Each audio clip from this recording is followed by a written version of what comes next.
Tamratul Iftar ak Iftar TV ak Daaru Muxti Baas des na leen dëgtal naafilay bis bi di Ramadan Mubarak ginnaaw julli fajar gu ne ñu ànd ko Sëriñ Xaadim Diop ak Sëriñ Xaadim Jing ak Sëriñ Mouhamadou Basir Sëriñ Basir. bismillah bokki jullit yi Sénégal ak li ko wër groupe Tamratul Iftar ak Iftar TV ñoo dellu si wat ngir digtalaat leen seen naafila bis bi tey yamook ñaar fukkeelu guddi ak ñaar ci weeru koor ci atum junni ak ñeenti téeméer ak ñeent fukk ak ñett ci gàddaay gi naafila gi doon ñaari rakka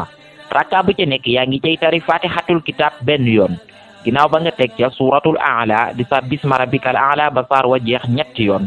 nga teg ca ba tey suratul qadri di inna anzalnahu fi laylatil qadri ba saar wa jeex ñetti yoon nga tegaat ca suratul ikhlas di qul huwallahu ahad ba saar wa jeex ñetti yoon waaye noonee nga cay dolli waate mbokk mi suratul falaq ak suratul naasi benn bu ca nekk ñetti yoon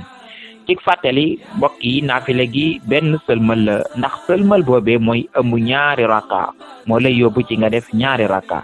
lii nag ñu ngi ko jëlee ci téereb Serigne Souhaïbou Mbacké rahimahullah groupe Tamratul Iftar ak Iftar TV di leen ñaanal kooru jàmm. wassalaamu aleykum wa rahmatullahi wa barakaatuh.